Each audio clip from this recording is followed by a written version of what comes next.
You guys don't need to worry about me getting revenge from Diddy. I've got 3 moves that make sure he'll never be able to come after me or my family. First, I personally reached out to the victims' legal teams. The real reason he's not getting out is those buried cases behind the scenes. I provided legal funding for 7 victims who had been silent for years and brought in the top criminal attorneys in the country. Second, I bought up every potential post-release business deal he had lined up. I planned this 2 years in advance, so by the time he got sentenced and still had hope of getting out, every partner had already cut ties with him. Third, I don't just have evidence, I've got backups. This is an entire minefield that's been buried for 20 years. I uncovered every secret from the last 30 years. With testimonies from the victims, we interviewed over a dozen people he tricked, threatened, or violated. You think that's harsh? No, he destroyed other people's lives for decades. I'm just making sure he spends a few extra years in prison for it. I'm not afraid of his people, not afraid of his threats. I know he's still in there fantasizing about a comeback, but the truth is, he's never coming back.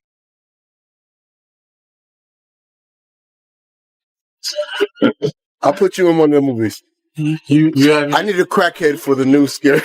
I need a crack and a meth head all mixed together. You're perfect. I need someone that looks like a wet Muppet. That's what I need. I need crack and meth together. I need creth together. I want someone to look like they'll sell your car, rob you, and suck your all at the same time. And Soulja Boy. In the building, I got all this paperwork. I check out everything that's going on with him. Viral. For years, the rumors were loud, the jokes were everywhere, but no one connected the dots. In 50 Cent's explosive new documentary, it's not about scandal, it's about the system that kept the truth hidden while power stayed safe. By revisiting names like Sean Combs and Soulja Boy, 50 Cent isn't just telling you what happened, he's asking why it took this moment and this narrator to finally shed light on what's been buried for so long. We're losing.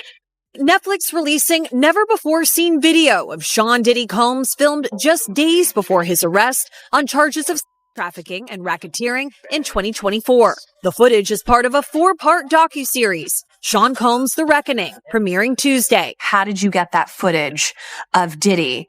I figured most journalists would not disclose their sources. Does he know y'all have this in the doc?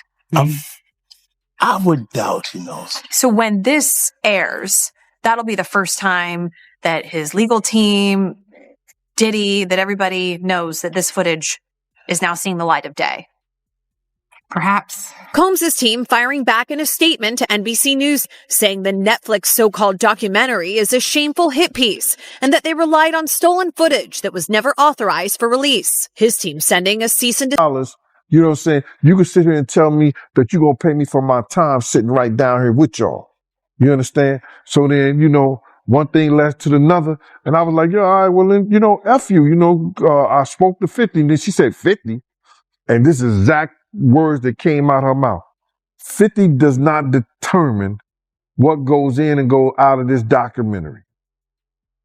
And he definitely don't pay. He determine what somebody get paid. It's not his documentary like that.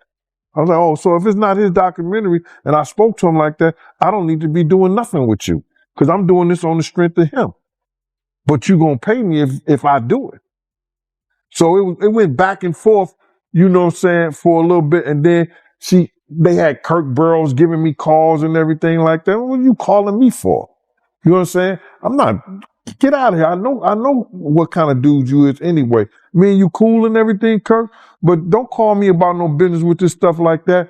And then what I found out is that he was making a deal, cutting a deal for himself as well as Tim. You understand? And I was trying to get a deal for all 3 of us. You understand? So that's how them industry cats go. That's what they do. You know what I'm saying? So I'm looking at it like this. So then he called me back again and I told him, like, listen, man, don't you ever call my phone again, Kirk? You know what I'm saying? Because we had got into it about somebody calling him. He told me Groovy Lou called him and wanted to know why Gene's still doing this, the Puff and everything like that. And I mentioned it on the Gene Deal show. You understand? I said something. Then he called me back like I was lying. And listen to me, Kirk. Don't call me about what these clowns and these niggas say right here, bro. And especially don't call me talking about what I gotta fix. When in fact, you know what you told me and you know what our conversation was. You know what I'm saying? So the whole thing about why I'm not in the thing, the lady was talking greasy to me. She had no right to talk greasy to me. And then she told me that 50 didn't have the power to do anything, but they using his name to like push the whole documentary. And that's what it was about. So that's why you don't see a cameo other than the pictures they used of me on the film in the documentary. I got like 3 or 4 pictures in the documentary that I've seen of myself. You know, some people say they saw more, but I know three different times where I was certain places that you could actually see me in the documentary, and that's the only thing you're going to get. But the stories that they told in the documentary, bruh, come on. They could have went a whole lot deeper. They could have did a whole lot more. So I ain't in the documentary because that lady that was the director, I think, what's her name? Alex? Years, pieces of the puzzle were out in the open party references, jokes that crossed the line, and shifting timelines, but no one dared to connect the dots until now. 50 Cent's documentary doesn't rely on one shocking revelation. It's about repetition, about the same names resurfacing and the same circles staying protected. Why didn't anyone connect the dots before? Because the cost of asking those questions was higher than the reward of truth. Want to poison Jamie Foxx? If you know that you have, well, just to give some insight to people watching, when you come under federal investigation, they send you a target letter. You know, you get informed that you're being investigated. So if you wanted to tie up loose ends and you were concerned that people that you knew could incriminate you, you may have interest in eliminating them. We've seen this all throughout history. I mean, this sounds kind of mafioso stuff, but I sense that you're talking from a lot of experience here, that you genuinely believe this is a highly dangerous situation involving a highly dangerous man with very dangerous people acting on his behalf, potentially. Oh yeah, I'm definitely speaking from experience. This is definitely a highly dangerous situation because this guy was the middleman. He was the party guy. He was the person who lined up the parties and festivities for a lot of guys a lot more He didn't just build a brand, he built a system and network of power where access becomes currency. People traded silence for protection, loyalty for relevance, and presence for momentum. 50 Cent draws a chilling comparison. I believe Diddy's list is just like Epstein's. What does that tell us about the lengths some will go to protect their empire? Epstein's list is very similar to Diddy's list. I'm a believer in that. And, you know, whenever it comes to protecting women and children, I'm going to be fierce. Big ups to my sponsor, Stallion Gear, for putting up funds to help us go out and help people. You know, I want to salute Michael Franzese because he's probably the only famous person who donated to our campaign for protecting women and children, going down to the orphanages and passing out toys and gifts. Because at the end of the day, us as men, we must learn to police ourselves in our own community, because if not, these type of activities will continue to run rampant. I know this situation is dangerous. I've had several attempts on my life throughout my career. And, you know, where there's one dangerous guy, there's a group. You referenced earlier, I have a history of heinous acts against people who behave like that. What did you mean by that? Well, there's a lawsuit that I'm listed in where allegedly I quipped Combs about his sexual deviant activity, and I protected the plaintiff and pointed a firearm at Mr. Combs. That's what the paperwork says. They don't have their facts right, but, you know, I have a reputation for... 50 Cent's documentary takes you behind the scenes, where power doesn't need to threaten, it just makes refusal feel too expensive. When questioning the system feels like disloyalty, how can the truth ever break free? This isn't just about the law, it's about how culture keeps people quiet when everyone's complicit. Who's left to ask, what's the cost of silence? Big verdict. Big verdict for us. Yeah, were you, so this is our case. Yeah, man. So for those that don't know, give us a backstory. So Soulja Boy, and for one, this is already like a $4 million case. But give us the backstory on the sexual assault and everything. So Soulja Boy beat and sexually assaulted 2 different women. We represent both of them. The cases were consolidated, but at the 11th hour, they filed a motion to sever, which means to separate the cases. So the first case went to trial, and the jury returned a $4.25 million And this verdict. is an assistant. This was an assistant that became a girlfriend. Right. And the other victim is the mother of his child. So going on, just the DA. How could they not pick up a case that seemed like it's like severe enough that we can go and see this on criminally? There's nothing happening, but you can go and see the civil lawsuit. I'm going to tell you why, Big, because when it comes to these types of relationships, whether it's physical or sexual assault, oftentimes people think, well, why did the person stay? Right. We blame the victim. Yeah, you blame the victim, man. And then, why are they raising the allegations now? Let's not forget, no one believed Cassie Ventura until we all saw that video. Right. They thought, listen, this is an ex. She's just trying to shake down a rich and famous celebrity. She was with him for a decade. The documentary isn't just about Soulja Boy as it targets a deep dive into the volatile world of fame, where visibility can be both a blessing and a curse. The closer you get to powerful people, the easier you are to manipulate. Fame isn't just about staying relevant, it's about survival. How much control do these stars really have over the stories that are told about them? Like the amount of people that actually I'm coming in contact with, like that's what I have to do. You know what I'm saying? It's like 150 hugs. You're a public person as well, and there was one instance in Harlem, and his reaction when those people went away. Got in his car and said, I feel like I need to wash, like I'm dirt. That was, it should show you his character. Was that the reason for including it? Yeah. I mean, what's the odds that you would do that in front of the camera? Like that's one of the moments where he forgot he was on tape. How do you respond to people who say that it's more about the disdain that you have for Sean Combs than it is for giving the victims a platform? What they consider a pre-existing beat, right? For 20 years, right? Is me being uncomfortable with him suggesting that he takes me shopping, or I looked at it like it was like a tester. Like maybe you'll come play with me type of thing, right? And it's not personal. I think it's important to also let people know that the show is not completely the perspectives of people that did not like Sean. We weren't trying to just get the highlights, the salacious details, that the real goal was to storytell. And not everyone needed to have an allegation to be a part of this project.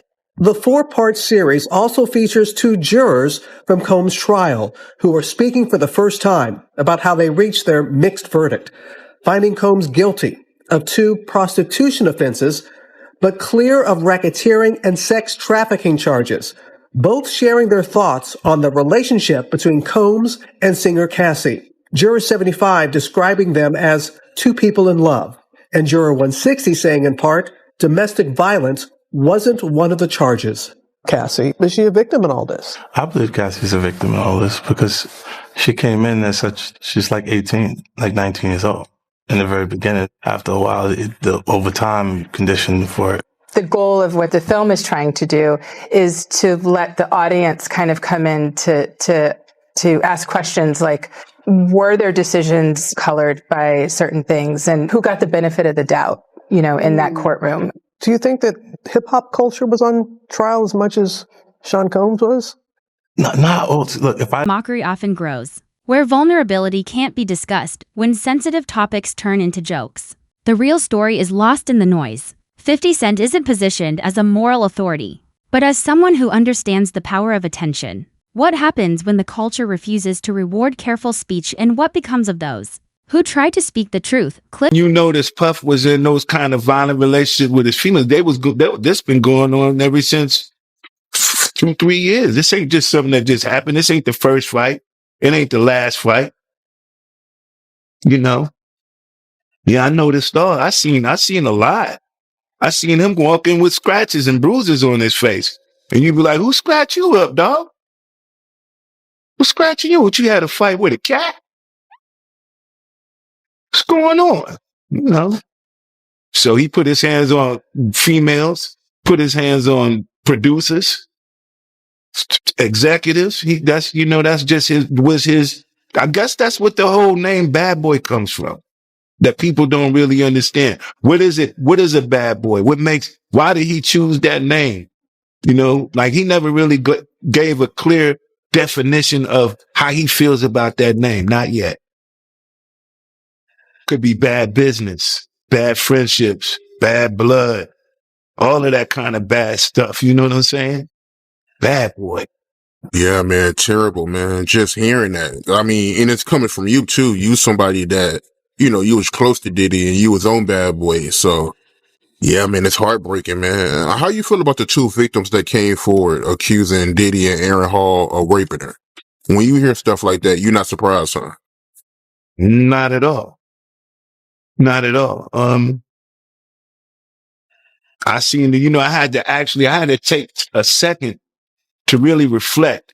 And I wanted to see, did I see these kind of things in his actions when I knew him or when I was around him? Did I see him have those bursts of violence? Just not on, you'd be like, he did it. If you've seen that, there was another video. He won some, he just over cocky. That's why he got fired from Uptown. He's over, what do you call someone who's overly confident?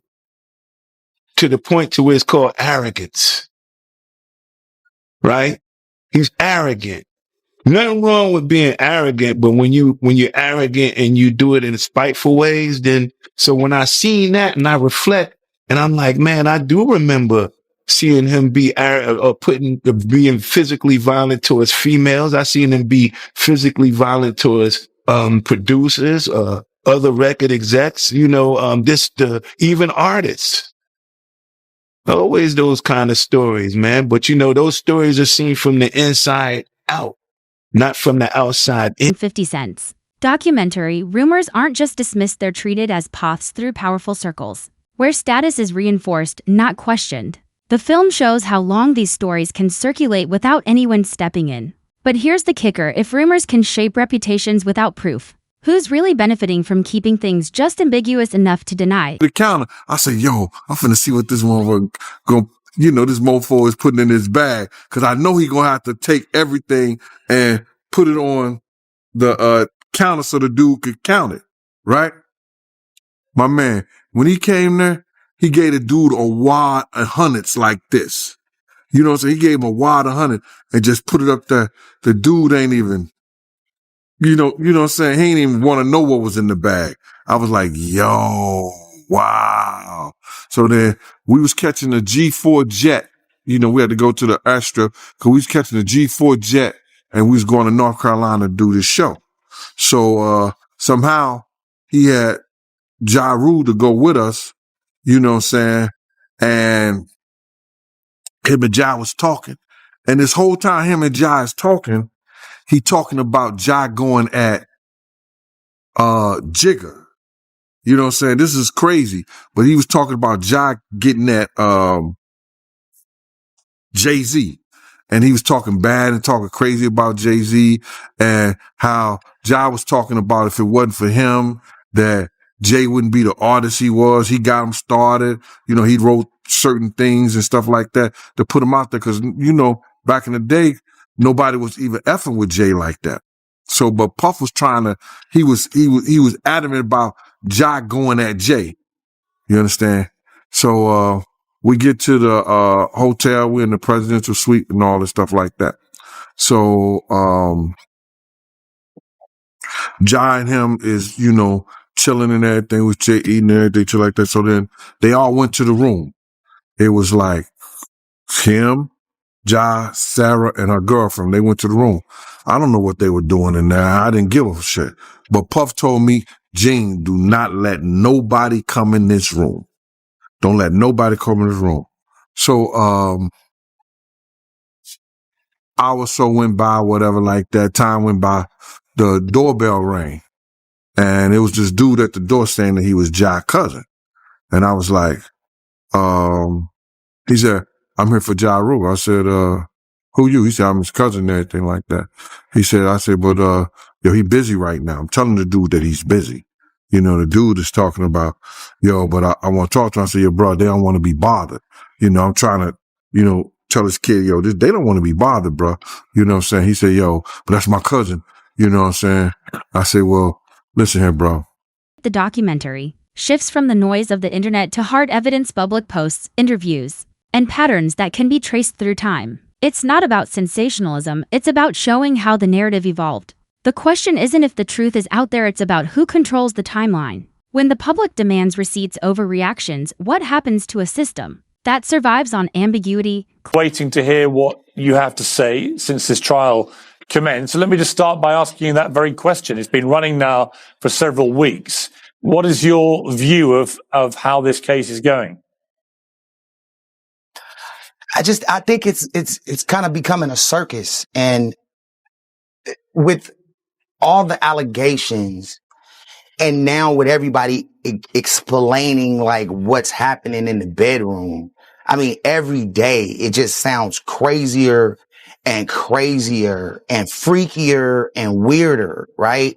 And I'm like trying to understand, with all this being said, like with Kid Cudi going on and saying everything that happened, but then ended up saying Cassie played both of us. It's like, where are we trying to go? Are we just trying to like tell all of these crazy stories and then that equals out to sex trafficking? I mean, it's starting to become outrageous. It's a RICO case. It's really only Diddy and maybe one other person. Like, I'm just starting to feel uncomfortable and I'm starting to feel weird about this whole thing. Well, it was certainly interesting last week when I interviewed this guy who had the pseudonym The Punisher, who was hired, and it was Cassie Ventura. Right. So it was a sort of very interesting interview because Cassie Ventura did all the negotiating, did all the payments, and did all the texting to him. Diddy would sit in the corner of a hotel room naked, and he would watch, with her apparent full consent, this guy come in and have sex with her. And it happened maybe a dozen times over a 2.5-year period. Now, none of that says to me that that is a serious crime. If she is the one that is organizing it all. Now, she is arguing it was coercion and so on. You know all these people very well. You know Cassie Ventura. You know Diddy well. When you saw that interview, maybe you saw the one that I did, but when you saw that guy talk, what was your takeaway from that? I was just thinking, like, what year are we in? Like, it feels like we're in this vortex of like this dominatrix story. Silence in the world of celebrities isn't accidental. It's strategic. Diddy didn't just create a brand. He created an atmosphere where silence protected more than just his image. 50 Cent's documentary shines a light on what happens when the spotlight gets too harsh. Is silence a shield for the innocent or a tool to protect power?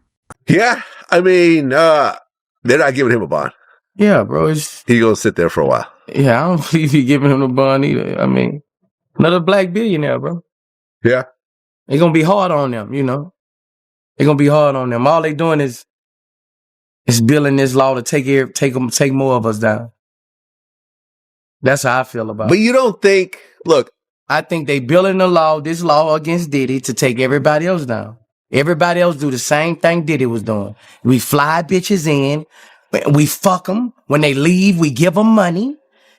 We do everybody in the fucking who has a Lil on it before his name fucking.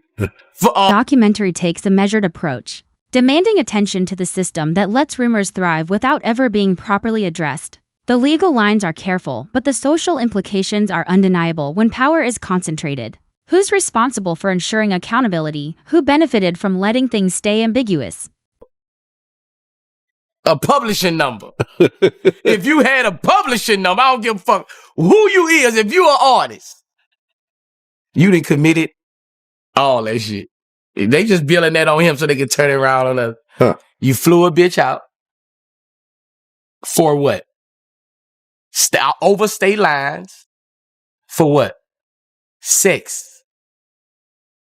After y'all engaged in sex, you gave her money to get back. She has the proof of the cash app you sent her. Now it's Mad Day.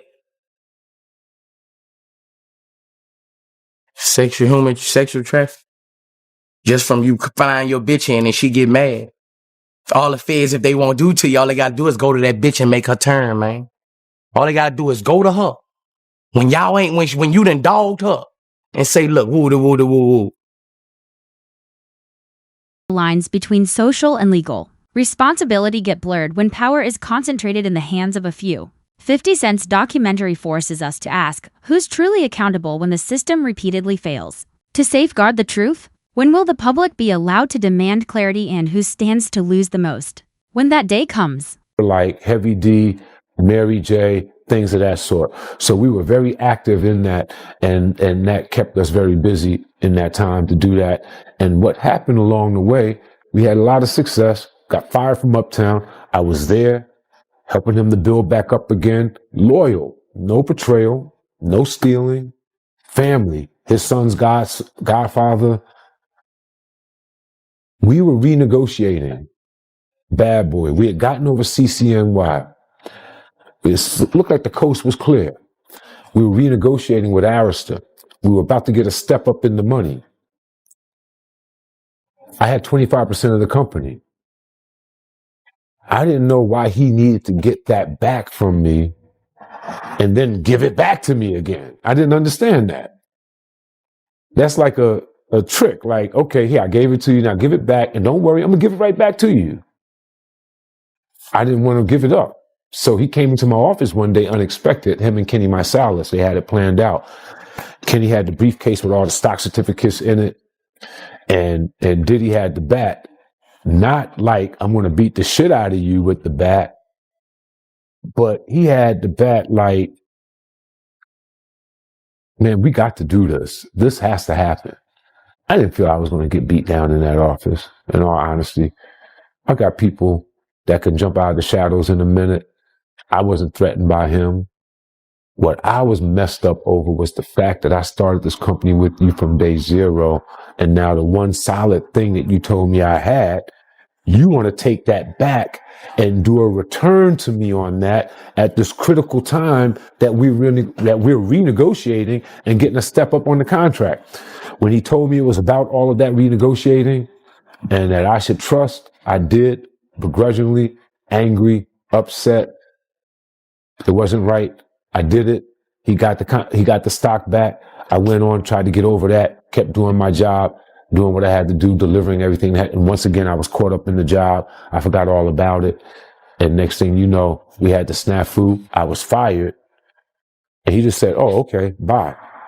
And since he had never given me the stock back, he never said that he would pay me anything or give me anything. What's hidden for years isn't always hidden from everyone. Sometimes it's hidden by everyone. 50 Cent's documentary doesn't just expose the stories, it exposes the system that makes sure those stories stay buried. What happens when the truth is allowed to surface? This isn't about closure. It's about exposing the mechanism that keeps everything under wraps.